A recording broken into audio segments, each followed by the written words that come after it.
예, 만나서 반갑습니다. 예, 광우 스님이라고 합니다. 저희 불교에서는 절대 피할 수 없는 4가지가 있다고 합니다. 혹시 알고 계세요? 그렇죠. 예, 저도 기대 안 하고 물어봤는데 절대 피할 수 없는 4가지를 생로병사라고 합니다. 예, 이제 뭐 안다는 듯이 하시는데 예, 이미 늦었죠? 태어나고 늙고 병들고 죽음, 이 생로병사를 절대 피할 수가 없다. 그래서 우리 불교에서는 이 생로병사, 줄여서 삶과 죽음, 이 생사에서 초월하는 것을 가장 궁극의 목표로 둡니다. 네, 생사를 초월한다는 것이 늙고 병들지 않는다는 뜻이 아니라 태어나고 늙고 병들고 죽음에 더 이상 집착하지 않고, 그리고 태어나고 죽는 윤회, 태어나고 죽고 또 태어나고 죽는 이 윤회의 세계에서 벗어나서 완전한 행복을 얻는 것, 그것을 우리는 열반이라고 합니다. 무엇이라고 한다고요? 열반. 이 열반이 바로 불교의 목표가 되죠. 그래서 이 생로병사를 벗어나는 길을 가르쳐 주신 게 바로 우리 부처님의 가르침입니다. 어느 날 부처님이 어느 그 작은 도시에 가게 됩니다.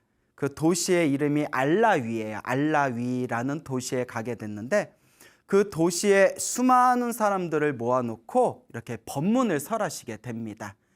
그때 부처님께서 죽음에 대해서, 죽음이란 주제에 대해서 이제 법문을 하시게 됩니다. 그래서 그 부처님의 법문을 듣기 위해서 모인 그 알라위라는 도시의 사람들에게 죽음에 대해서 자주자주 명상해라, 죽음에 대해서 끊임없이 명상을 해라 라고 말씀을 하십니다.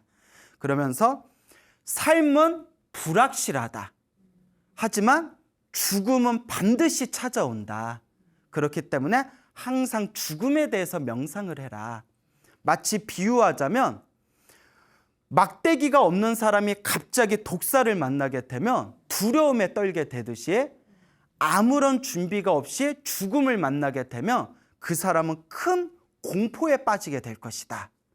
하지만 막대기를 가지고 있는 사람이 독사를 만나면 막대기를 통해서 독사를 멀리 던져버릴 수가 있듯이 평소에 죽음에 대해서 명상한 사람은 갑자기 죽음이 닥치더라도 절대 당황해하거나 두려워하거나 공포에 빠지지 않을 것이다. 그러니 죽음에 대해서 자주 명상해라 라고 법문을 설하십니다. 이렇게 소중한 부처님의 법문을 듣고 나서 그 도시에 있는 사람들이 일상생활에 너무 바쁜 나머지 부처님께서 말씀하신 법문의 내용을 다 잊어버립니다.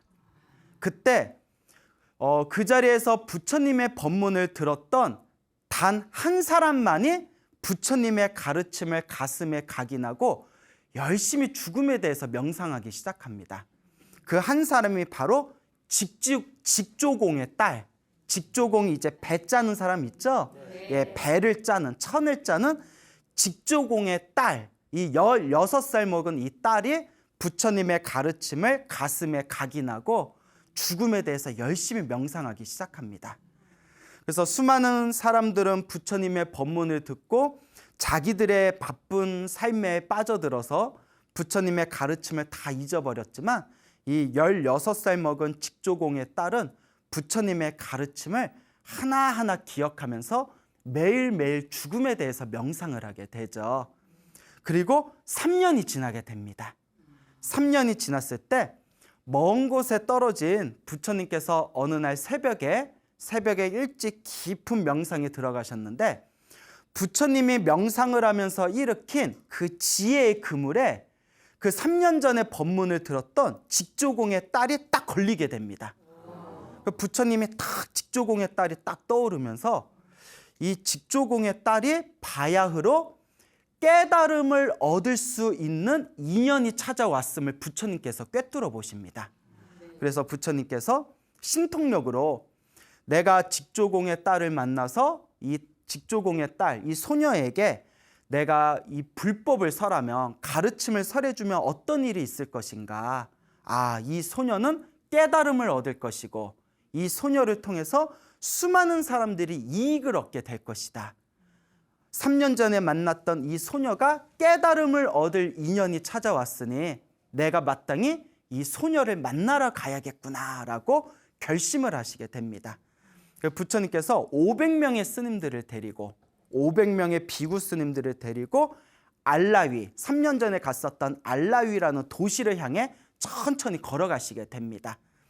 그리고 알라위 근처에 있는 사원에서 부처님께서 500명의 스님들과 휴식을 취하고 있었을 때 그 알라위라는 도시에 부처님께서 이 도시에 다시 오셨다는 소문이 쫙 퍼지게 됩니다. 사람들이 다들 큰 영광을 느끼면서 자, 우리가 부처님께 공양을 올리고 부처님께 법문을 들읍시다라고 서로 계획을 짜고 있었을 때 그 3년 전에 부처님께 죽음에 대한 명상을 들었던 그 소녀도 엄청난 기쁨에 빠집니다. 3년 전에 오셨던 부처님을 내가 다시 만나게 되었구나. 그 황금빛으로 빛나는 거룩한 부처님의 법문을 다시 들을 수가 있겠구나. 내가 부처님의 법문을 들으러 가야 되겠다 하고 부처님이 계신 마을의 공터에 가려고 할 때 아버지의 직업이 뭐라고 했죠? 예, 직조공이죠. 아버지가 갑자기 딸을 부르더니 얘야, 오늘까지 손님이 해달라고 한 옷을 다 완성해야 되니까 저기 집에 가서 남아있는 실들을 모아가지고 그 북에다가 실을 잘 감아서 내가 있는 작업장에 좀 가져오너라 라고 이제 딸에게 이야기를 합니다. 그러니까 딸이 순간 갈등을 일으켜요. 내가 지금 부처님이 공터에서 500명의 스님들과 함께 그 마을 사람들에게, 도시 사람들에게 법문을 하신다고 했는데 나는 지금 법문 들으러 가고 싶은데 아버지가 심부름을 시키는구나. 내가 지금 아버지의 심부름을 거부하면 아버지가 크게 화를 낼 것이다. 그러니 차라리 빨리 아버지 심부름을 마치고 부처님의 법문을 들으러 가야 되겠다라고 이제 결심을 합니다.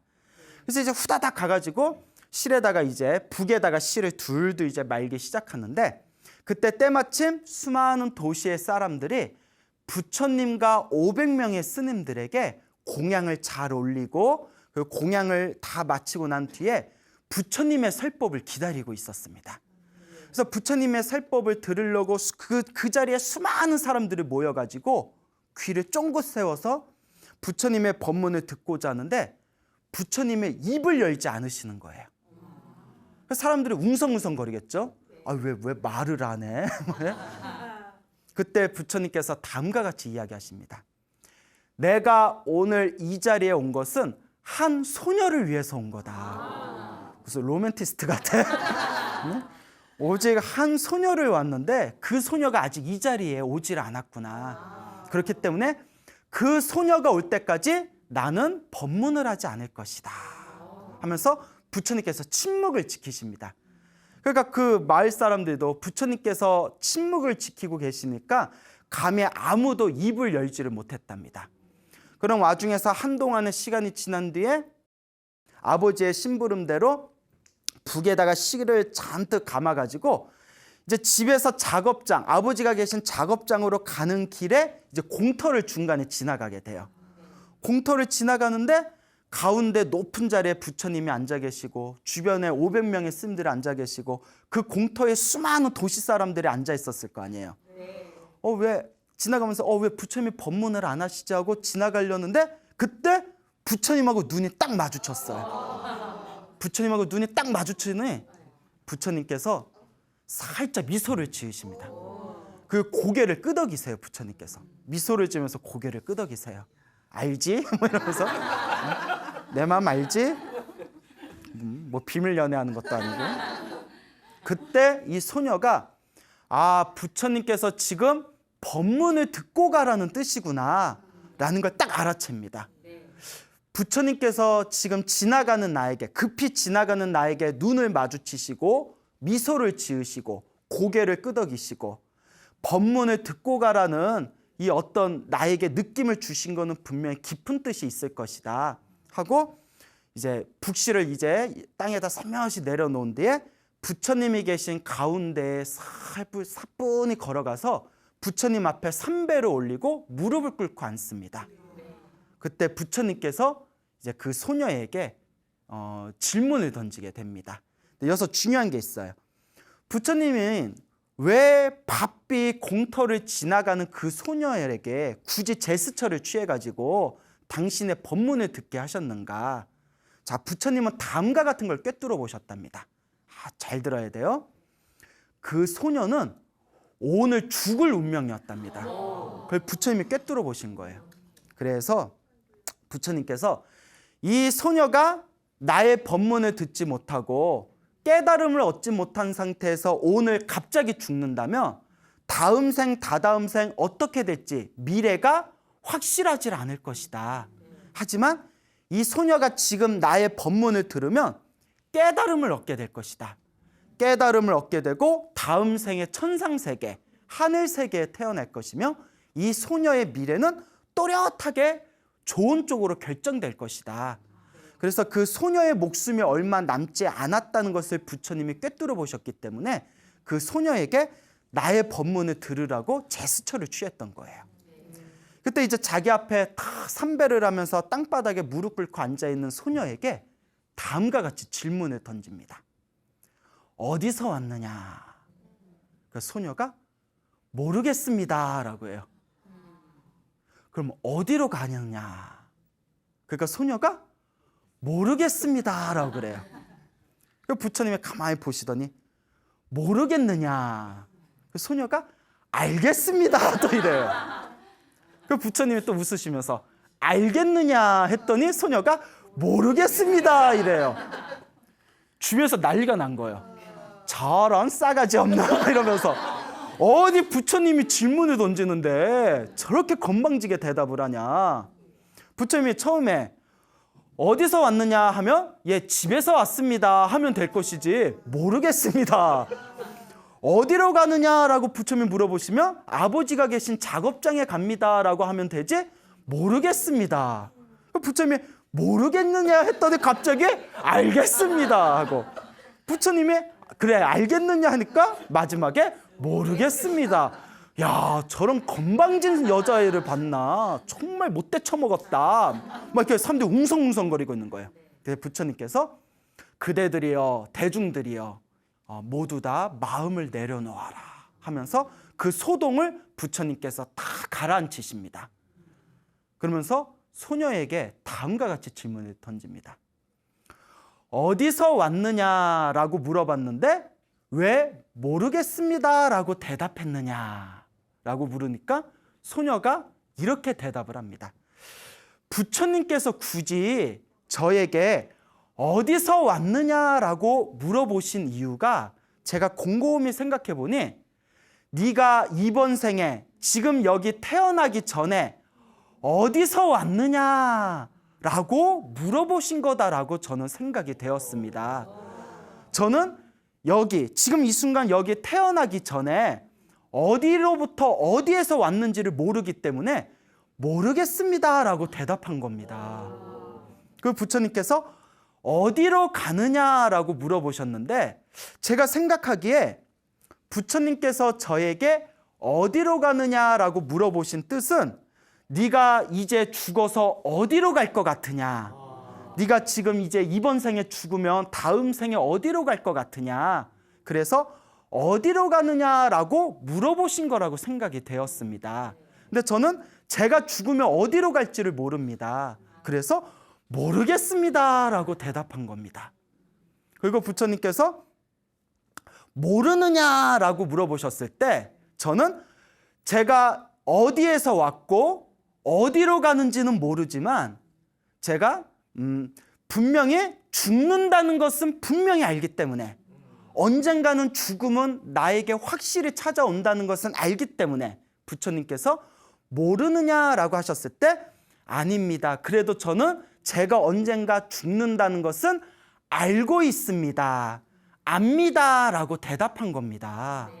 그리고 마지막에 알고 있느냐라고 부처님께서 질문을 던지셨을 때 그때 저는 죽음이 온다는 건 알지만, 언젠가 죽음이 온다는 건 알지만 언제 죽을지, 어느 시간에 죽을지, 밤에 죽을지, 낮에 죽을지, 아침에 죽을지, 내가 언제 어느 때 죽을지는 모르기 때문에 모르겠습니다 라고 대답한 겁니다 라고 부처님께 답변을 합니다. 자, 지금까지 한 얘기는 머리 나쁜 사람은 못 알아들어요. 중간에 막 엉켜. 예? 벌써부터 눈동자가 흔들리는 분들이 계세요. 다시 정리해 볼까요? 부처님이 처음에 뭐라고 질문하셨죠?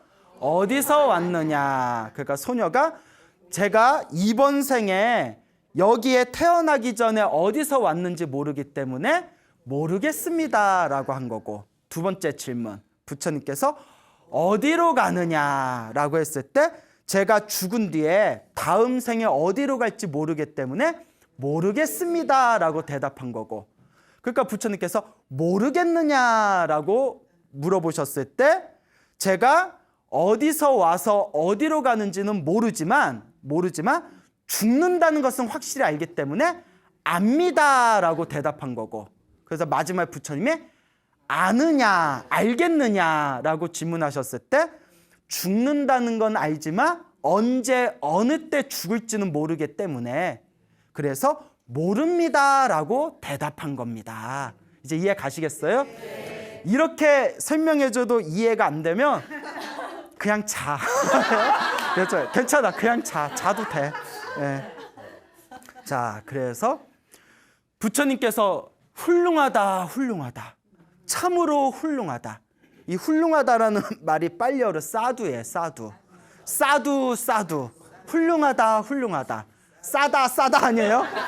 사두. 한문으로는 선제라고 해요. 선제로다. 착하도다. 훌륭하다. 너의 답변이 너무나 훌륭하구나. 그러면서 사람들에게 다음과 같이 얘기합니다. 그대들이 처음에 이 소녀의 대답을 들었을 때 이 소녀가 건방지다고 다들 욕을 하고 화를 일으켰다. 하지만 보아라, 이 소녀의 이 훌륭한 답변을, 이 소녀와 같이 지혜로운 사람만이 이와 같이 훌륭한 답변을, 훌륭한 대답을 할 수 있는 것이다 라면서 수많은 사람들 앞에서 그 소녀를 칭찬합니다. 3년 전에 만났을 때 16살이었으니까 그러니까 이제 몇 살 때? 3년 후에 19. 그렇죠. 이것도 헷갈리는 거 아니죠? 19살 소녀에게 다 이렇게 칭찬을 하면서, 그래서 그 소녀는 3년 동안 죽음에 대해서 명상했던 거예요. 3년 동안 죽음에 대해서 명상을 하면서 지혜가 열렸던 거예요. 그 부처님의 그 4가지 대답을 완벽하게 지혜롭게 답변을 할 수가 있었던 겁니다. 부처님이 그 소녀를 하염없이 칭찬하면서 다음과 같은 유명한 개송을 남기십니다. 부처님께서 수많은 사람들 앞에서 이와 같은 개송을 남기시되, 세상 사람들은 눈 멀었다. 세상의 사람들은 눈이 멀었다. 오직 몇몇 사람들만이 진리를 볼 수가 있다. 몇몇 새들만이 그물을 벗어나듯이 몇몇 사람들만이 하늘 세계에 태어날 수 있다네 라는 개성을 탁 그 소녀와 수많은 사람들에게 이 개성을 읽자마자 그 소녀가 그 자리에서 수다원가라는 깨달음을 얻게 됩니다. 무슨 깨달음을 얻었다고요? 수다원가. 그 불교에서는 모든 욕망과 번뇌가 완전히 사라진 거룩한 성자를 아라한이라고 해요. 뭐라고 한다고요? 아라한. 근데 아라한이 되려면 4단계가 있어요. 첫 번째가 수다원, 두 번째가 사다함, 세 번째가 아나함, 그 다음에 4번째가 아라한이에요. 근데 수다원, 첫 번째 깨달음인 수다원가를 딱 얻으면 무조건 수다원가를 얻은 사람은 7번, 몇 번이요? 7번 태어나는 그 7번 안에 아라한이 될 수 있대요. 그러니까 우리가 이걸 슈말 하이패스라고 표현해요. 무조건 쭉 가는 거예요. 그 수다원이 엄청나게 높은 경지입니다. 7번 태어나고 죽는 7생 안에 아라한이 보장된 존재예요. 엄청나게 높은 경지예요, 수다원도. 그 소녀가 수다원가를 얻게 됩니다. 그 부처님께 감사의 인사를 올리고 이제 아버지한테 북시를 가져다 주려고 북시를 들고 작업장을 딱 갔는데 아버지가 이제 그 배짜는 그 물레 앞에서 꾸벅꾸벅 졸고 계시는 거예요. 그러니까 아버지가 졸고 있을 때 아버지 앞에다가 그 실을 담고 있는 그 북실의 바구니를 딱 갖다 드린다는 게 그만 북실 바구니가 바닥에 퉁 하고 떨어졌대요. 아버지가 꾸벅꾸벅 졸고 있을 때 퉁 하고 떨어지니까 아버지가 깜짝 놀라면서 자기도 딱 깨면서 방추라고 물레 실을 짜는 이렇게 기계에 방추라는 게 있어요. 방추를 확 당겼는데 그 방추 끝에 있는 날카로운 바늘을 그만 그 소녀, 그러니까 그 직조공의 딸의 가슴에 확 박히게 됩니다. 그리고 딸이 그 자리에서 쓰러져서 바로 절명을 해버려요. 목숨이 끊기게 됩니다. 너무나 어처구니 없는 죽음이죠. 그런데 이걸 이미 부처님이 꿰뚫어 보셨다, 안 꿰뚫어 보셨다? 꿰뚫어 보셨다. 그래서 부처님의 법문을 듣고 수다원가를 얻었던 그 공덕으로 죽자마자 목숨이 끊기자마자 바로 눈 깜짝할 사이에 하늘 세계에 태어났답니다. 이미 그 부처님이 다 꿰뚫어 보신 거예요. 그때 사람들은 이와 같이 생각할 수가 있어요. 부처님이라면 왜 그 소녀의 죽음을 막아주질 않았을까? 그렇잖아요. 부처님은 다 꿰뚫어 보셨는데 왜 부처님은 그 소녀의 죽음을 피해가게 부처님은 막아주질 않으셨을까? 근데 여러분, 우리가 불교 경전을 공부해 보면 중생이 살아가는 건 다 업대로 살아갑니다. 이건 제가 만든 말이 아니라 경전에 다 나와 있는 내용이에요. 근데 업은 두 가지의 업이 있더라고요. 우리가 받을 때 하나는 결정된 업이 있고 결정되지 않은 업이 있어요. 결정되지 않은 업을 부정업이라고 해요. 정해지지 않은 업이다. 부정업. 정해진 업은 뭐라고 부를까요? 정업이라고 불러요. 그래서 불교에서는 어떤 얘기가 있냐면 정업 난면이다. 정업은 어려울 난 면할 면. 뭐 하기가 어렵다? 면하기가 어렵다. 왜냐? 불교는 철저히 내가 지은 업은 내가 받아야 되는 거예요. 결국 그 소녀가 어린 나음, 꽃다운 어린 나이에 죽는 업도 누가 지은 정업이었을까요? 자기가 지은 정업이었던 거예요. 설사 부처님이 그때 그 순간 그 소녀가 죽는 것을 피하게 해줬다 하더라도 자기가 정해놓은 업이 있다면 그 순간은 피했다 하더라도 그 업을 또 어떻게 해야 될까요? 언젠가 다시 받을 수밖에 없는 거예요. 그래서 부처님이 선택하신 것은 죽음을 피하게 하는 것보다 차라리 지금 이 순간 이 소녀에게 더 소중한 거는 부처님이 뭐라고 판단하셨을까요? 그렇죠. 깨달음이었던 거예요. 깨달음을 얻지 못하고 조금 더 오래 사는 것보다 짧게 살더라도 차라리 이 소녀에게 무엇을 얻게 하는 게 더 중요하다? 깨달음을 얻게 하는 게 더 중요하다라고 부처님은 판단하신 거예요. 그래서 불교에서는 진리를 모르고 어리석게 100년을 사는 것보다 진리를 깨닫고 지혜롭게 반나절을 사는 것이 훨씬 더 훌륭하다라고 이야기합니다. 그래서 부처님께서는 그 소녀의 죽음을 꿰뚫어 보시고 이거는 소녀가 피할 수 없는 자기가 정해놓은 업보다 대신 부처인 나는 이 소녀에게 대신 죽음을 피하는 것보다 더 소중한 무엇을 안겨주겠다? 깨달음을 안겨주겠다라는 판단을 하신 겁니다. 그리고 그 소녀는 죽자마자 어느 세계에 태어나게 됐다? 하늘 세계, 청상 세계에 태어나게 됩니다. 그리고 딸의 죽음을 보고 너무나 허망하고 공허한 아버지가 그 자리에서 대성통곡을 합니다. 딸아, 딸아. 얼마나 가슴이 찢어지겠어요. 딸아, 딸아. 달아달아가 아니라 달아달아 둥근 달아가 아니라 딸아 쓰러진 내 딸아 이걸 어떻게 하면 좋냐고 막 가슴이 찢어질 것 같은 느낌이 드는 거예요. 아버지가 막 가슴이 찢어질 것 같은 느낌이 들다가 내 이 찢어질 것 같은 내 마음을 위로해 줄 자 누가 있을까? 오직 부처님뿐이 안 계시다 하면서 그 자리에서 부처님이 계신 곳을 달려나갑니다. 그 부처님이 앉아 계신 나무 밑에 앉아 계신 걸 확인하고 부처님 앞에서 대성통곡을 하면서 부처님께 사정사정을 합니다. 부처님 어떻게 하면 좋습니까? 어떻게 하면 좋습니까? 그때 부처님께서 다음과 같이 이야기하십니다. 그대여 슬퍼하지 말아라. 우리 중생의 윤회를 하면서 무엇을 하면서?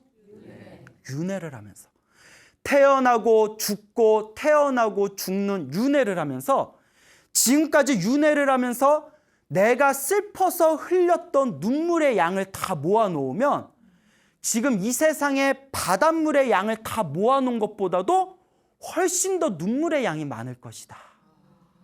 이미 우리는 과거 전생에서부터 수많은 윤회를 하면서 사랑하는 사람을 잃으면서 너무나 많은 눈물을 흘렸다. 그러니 지금 이 순간 슬퍼하지 말아라. 그리고 부처님께서 윤회와 인과 업보에 대해서 자상하게 법문을 해주니 그 아버지의 마음이 점점 가라앉게 됩니다. 그리고 그 아버지는 결국 이 윤회와 세상의 무상함을 느끼고 머리를 깎고 출가를 합니다. 그리고 그 아버지는 결국 아라한, 모든 번뇌와 욕망이 사라진 거룩한 성자 아라한이 되었다라고 전해지고 있습니다. 딸이 만약에 그냥 부처님께서 딸을 살려놓기만 하고 깨달음을 얻게 하지 못했다면 딸은 딸대로 깨달음을 얻지 못했을 것이고 아버지도 아버지대로 깨달음을 얻지 못했을 거예요. 하지만 부처님의 법문으로 인해서 딸은 깨달음을 얻게 되고 또 그 순간 비록 딸이 젊은 나이에 세상을 잃게 되지만 깨달음을 얻었던 딸 때문에 결국 누구까지 거룩한 성자가 되었다? 아버지조차 거룩한 성자가 된 겁니다. 그래서 경전에는 부처님은 이러한 모든 것들을 다 꿰뚫어 보신대요. 그래서 눈앞에 펼쳐진 모든 상황에서 항상 최선의 선택을 하신대요. 이런 내용이 나와요. 부처님의 일대기를 보면 부처님이 이런 일을 하셨고 이런 일을 하셨는데 왜 부처님이 그런 일을 하셨는지 모르겠다. 그건 혹시 부처님 실수가 아니었냐라고 했을 때 한결같이 이런 내용이 나옵니다. 아니다. 우리가 보기에는 부처님이 실수를 한 것 같이 보이는 것조차도 부처님이 과거, 현재, 미래를 다 꿰뚫어 보시고 그 상황에서 가장 최선의 선택을 하신 것이다 라는 내용이 경전을 공부하다 보면 나옵니다. 그래서 이와 같이 3년 동안 죽음을 명상했던 소녀는 부처님의 법문을 듣고 수다원가를 얻게 되고 하늘세계에 태어나게 됩니다. 그리고 수다원가를 얻었던 딸을 잃은 아픔을 겪었던 아버지는 머리를 깎고 출가해서 가장 거룩한 성자 아라한이 되게 됩니다. 바로 이것이 부처님의 위대한 위신력입니다. 자, 부처님 당시에 또 있었던 일입니다. 부처님 당시에 500명의 스님들이 계셨는데요. 이 500명의 스님들이 부처님에게 수행 주제를 받습니다. 어떻게 수행해라 라는 수행의 주제를 받은 뒤에 깊은 산속에 들어가서 이 500명의 스님들이 열심히 수행을 합니다. 수행을 하는데 아무리 열심히 수행을 해도 자기들이 원하는 깨달음의 경지가 찾아오질 않는 겁니다. 그래서 500명의 스님들끼리 서로 상의를 하게 됩니다. 야, 우리가 이렇게 오랫동안 수행을 했는데도 이 깨달음의 경지가 찾아오질 않는다. 그러니까 부처님께 찾아가서 우리가 가르침을 다시 받자. 새로운 가르침을 받자라고 서로가 의견을 모은 뒤에 500명의 스님들이 부처님을 향해서 이제 천천히 이제 길을 걷고 있었을 때 그때 이렇게 비가 오고 좀 장마 때였나 봐요. 그 길바닥에 막 습한 아지랭이 있죠. 아지랭이가 막 올라오는 걸 보게 됩니다. 근데 아지랭이가 분명히 눈으로는 아지랭이가 보이지만 아지랭이가 사실 실체가 있을까요? 없을까요? 실체가 없죠. 그때 500명의 스님들이 그 길에서 올라오는 아지랭이를 바라보면서 가만히 그걸 관찰하면서 특별한 지혜를 얻게 됩니다. 눈에는 보이지만 고정된 실체가 없는 것들. 그 특별한 지혜를 딱 이렇게 느끼고 나서 다시 이제 길을 걸으면서 부처님이 앉아 계시는 사원까지 다 다다랐을 때 갑자기 먹구름이 끼면서 하늘에서 막 빗방울이 떨어집니다. 비가 후다다다다 떨어지다 보니까 그 인도에 갔다 오신 분들이라면 이해가 가실 텐데 인도의 우기, 인도의 장마는 한국하고 비교가 안 될 정도예요. 막 그냥 하늘에서 폭포가 쏟아진대요. 그러면 막 비가 막 쏟아지면 막 물거품이 일어난대요. 바닥에서 물거품이. 500명 스님들이 부처님이 계신 사원에 막 들어갔는데 막 비가 와다다다다다 쏟아지니까 바닥에서 뭐가 일어났다? 물거품이 타닥타닥 일어나는데 다 또 중요한 거. 물거품은 눈에 보이지만 실체가 있을까요? 없을까요? 없어요. 일어났다 사라지고 일어났다 사라지고 실체가 없어요. 고정된 실체가 없습니다. 그때 아지랭이를 보면서 고정된 실체가 없다는 특별한 지혜를 얻은 상태에서 실체가 없는 물거품의 모습을 보며 500명의 이 스님들이 무언가 가슴에 느껴지는 바가 탁 올라오면서 가만히 500명이 서가지고 그 흩어지는 물거품을 계속 바라보고 있었대요. 절에 들어올 생각은 안 하고 500명이 절 밖에 서 있어 봐 민폐지. 그때 방 안에서 가만히 명상에 들어가 계셨던 부처님께서 순간 당신의 신통력의 힘으로 이 500명의 비구들이 깨달음을 얻을 인연이 찾아왔구나라는 걸 꿰뚫어 보십니다. 순간 신통력으로 부처님께서 환한 광명을 일으키면서 500명에 서 있는 스님들 앞에 실제로 눈앞에 보는 것처럼 눈앞에 환한 광명으로 부처님이 나타나십니다. 그리고 그 스님들 깜짝 놀랄 거 아니에요. 뭐 서프라이즈 파티도 아니고. 그때 부처님께서 500명의 스님들에게 다음과 같은 가르침을 내립니다. 그 비가 막 쏟아지고 500명의 스님들이 서 있고 거기에 환한 광명으로 부처님이 눈앞에 짠 하고 나타나면서 다음과 같이 말씀하십니다. 그대 비구들이여, 세상의 모든 것을 아지랑이처럼 물거품처럼 바라본다면 죽음의 왕조차도 붙잡을 수 없으리라. 이 세상의 모든 걸 아지랑이는 실체가 있어요, 없어요? 물거품은 실체가 있어요, 없어요? 이와 같이 실체가 없는 아지랑이와 물거품과 같이 이 세상의 모든 것을 바라봐라. 이 세상의 모든 게 사실 실체가 있다, 없다? 불교에서는 깨달음을 얻은 존재가 깨달음의 눈으로 이 세상을 바라보면 이 모든 세상의 이 모든 것들이 꿈과 같이 마음이 만든 세상이래요. 꿈은 실체가 있어요, 없어요?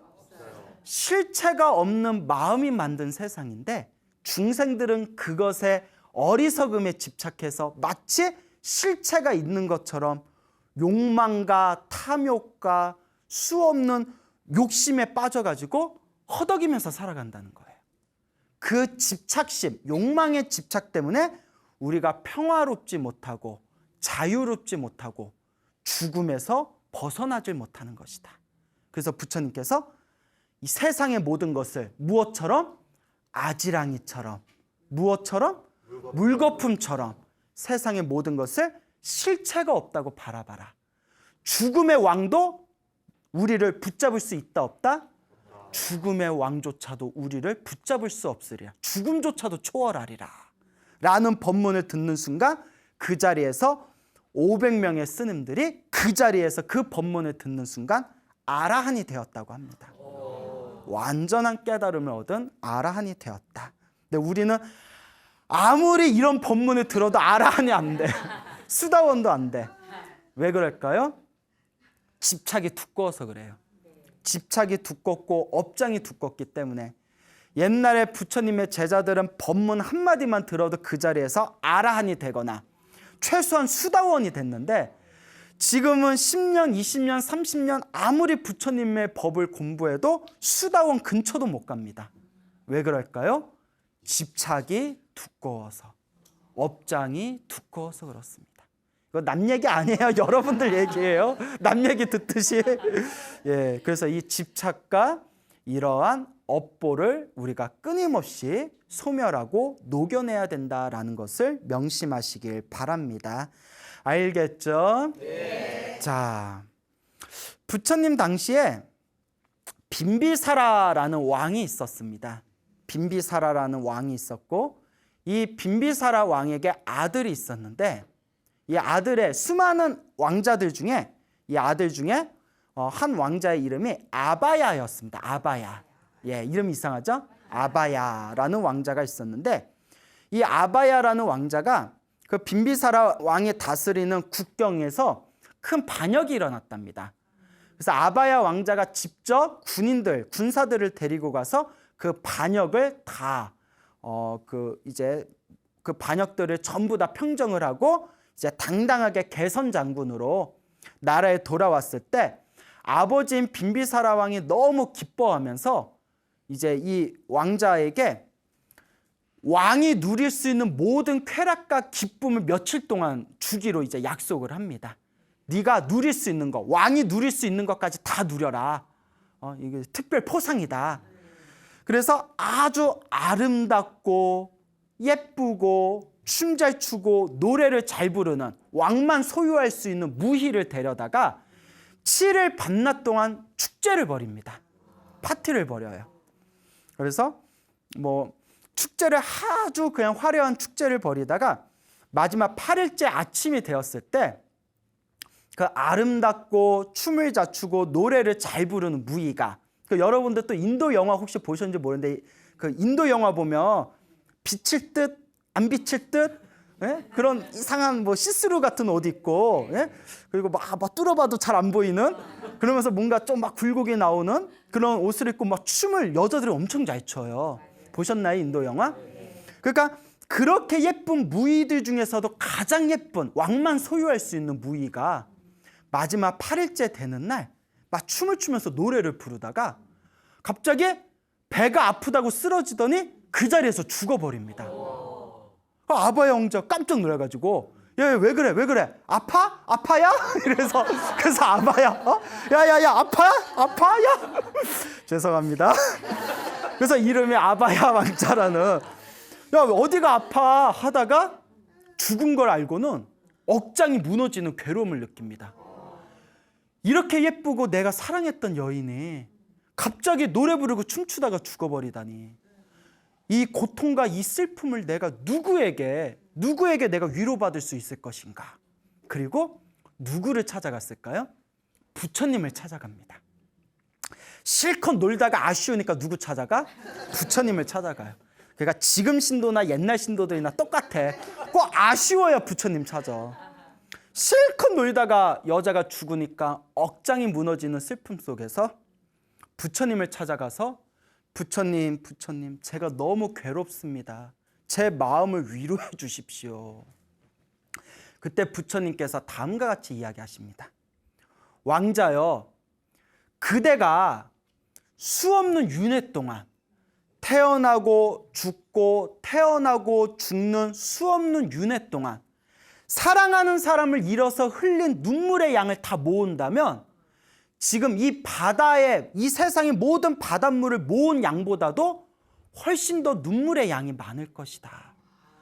그대가 사랑하는 사람을 잃은 것은 이번 생뿐만이 아니다.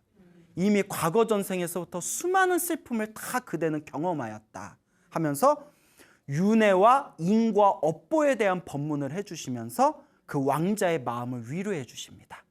그리고 부처님께서 왕자에게 다음과 같은 유명한 개송을 남기십니다. 아주 유명한 개송이고 여러분들 한번 잘 음미해 보시기 바랍니다. 그대여, 저 화려해 보이는 세상을 보라.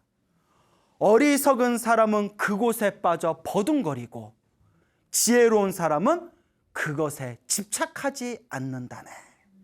무엇하지 않는다네? 집착하지 않는다네. 결국 그 아바야 왕자는 마음의 평온함을 얻었고 나중에 아버지인 빈비사라 왕이 세상을 떠나고 난 뒤에 세상의 무상함을 느끼고 머리를 깎고 출가해서 결국은 모든 번뇌와 욕망이 사라진 거룩한 성자 아라한이 되었다라는 이야기가 전해지고 있습니다. 오늘 이야기의 전체적인 주제는 바로 죽음이었고요. 그리고 우리가 언제 죽음이 코앞에 닥칠지도 모르는데 집착하고 있는 세상의 욕망에 대한 그런 어떤 주제를 가지고 여러분들에게 이야기를 들려드렸습니다. 그러니 여러분, 부처님의 가르침은 궁극적으로 욕망을 초월하는 가르침입니다. 우리 한국 불자의 99%는 다 욕망을 채우려고 절에 오는 것 같아요. 사업 잘 되게 해주세요. 애들 잘 되게 해주세요. 남편 잘 되게 해주세요. 오직 우리 가족 잘 되게 해주세요. 나라가 망해도 좋습니다. 우리 가족 잘 되게 해주세요. 그건 아니겠죠? 예. 그렇지만 대부분의 불자들이 개인적인 욕망으로 절에 많이 찾아와요. 하지만 여러분 꼭 명심하시기 바랍니다. 진정한 부처님의 가르침은 모든 집착에서 자유로워지고 욕망을 벗어나서 영원한 행복을 얻는 것, 죽음을 초월하는 것, 이것이 진정한 부처님의 가르침이라는 것을 꼭 가슴속에 각인하시길 바랍니다. 알겠죠? 네. 여러분, 행복해지고 싶습니까? 네. 행복한 삶을 창조하고 싶습니까? 네. 복을 지으십시오. 선업을 지으십시오. 공덕을 쌓으십시오. 복과 선업과 공덕의 힘이 여러분들을 진정한 행복의 길로 이끌어 줄 것입니다. 자, 여기서 마치겠습니다. 소중한 나 무한 행복.